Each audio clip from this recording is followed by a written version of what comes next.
Madame la présidente de la commission des affaires sociales, chers collègues, nous examinons aujourd'hui l'opportunité de la création d'une commission d'enquête sur le modèle économique des crèches et la qualité de l'accueil des jeunes enfants au sein de leur établissement.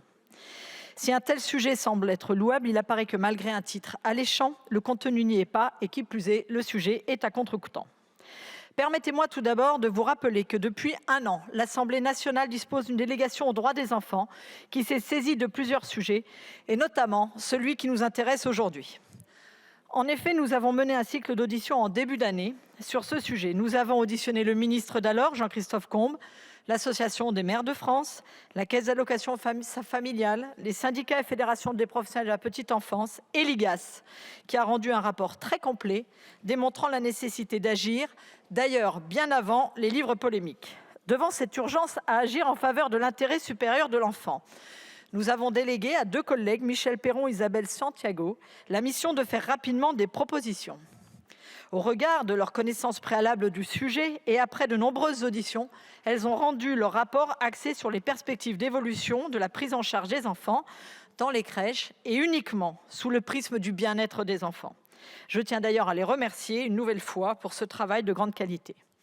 Monsieur le rapporteur, dans ce que vous proposez, vous portez une accusation à charge à l'endroit des crèches. Votre rôle dans l'opposition est forcément plus simple, puisqu'il suffit de dire que ce qui ne va pas, c'est de la faute du gouvernement et de la majorité présidentielle.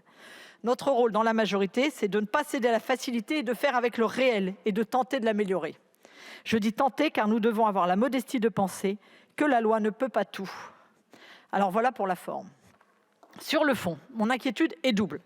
Tout d'abord, à lire votre document, il apparaît que vos conclusions sont déjà faites.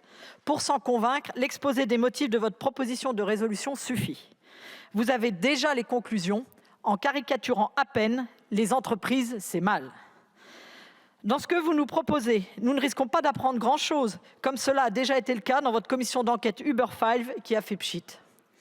Nous disposons de tous les documents et rapports nécessaires pour améliorer les conditions d'accueil des tout-petits. Je pense au rapport de l'UNAF, je pense au rapport de l'IGAS, je pense au rapport sur les PMI de notre collègue Michel Perron et je pense évidemment au rapport de la délégation sur le sujet. Une commission d'enquête ne ferait que retarder les actions qui pourraient être mises en pratique. Nous pourrions nous concentrer plutôt sur les recommandations émises par notre rapport d'information qui ont été formulées dans l'unique intérêt des enfants et que vous-même, Monsieur Martinet, vous avez reconnues comme bonnes. Ce rapport d'information apporte également des éléments que vous n'évoquez même pas. La prise en compte des avancées des neurosciences dans le domaine de l'accueil du jeune enfant. Les besoins spécifiques des enfants en bas âge sont mieux compris et il est impératif d'intégrer ces connaissances dans nos politiques publiques. Ignorer ces avancées reviendrait à négliger les fondements mêmes du développement de nos enfants.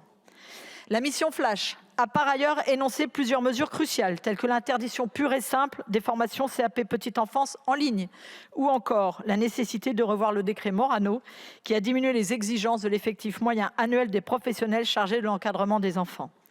Je reprends également la recommandation de calculer le taux d'encadrement au niveau des sections et groupes d'enfants et non au niveau de l'établissement, afin de gagner bien entendu en attractivité par l'amélioration des conditions de travail, notamment matérielles. Nous appuyons également la préconisation de l'IGAS de définir une trajectoire pour se rapprocher d'un ratio moyen d'encadrement de 5 enfants par adulte. Pour toutes ces raisons, la création de cette commission d'enquête n'est pas nécessaire.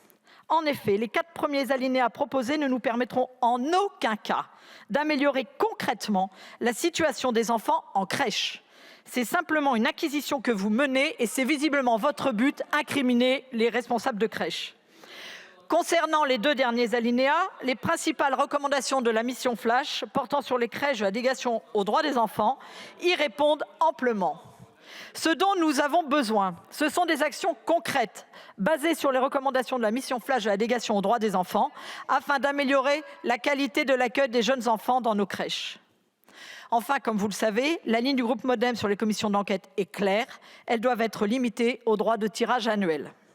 Alors, messieurs, mesdames, plutôt que de perdre du temps dans la réalisation d'une commission d'enquête qui nous apprendra rien de plus que ce que nous connaissons et rien de concret sur la prise en charge sur le terrain des enfants, construisons ensemble un texte portant les avancées dont tout le secteur a besoin, parce que c'est ça l'urgence et pas une commission d'enquête. Bref, vous l'avez compris, le groupe démocrate votera contre cette proposition de création de commission d'enquête qui ne servira à rien.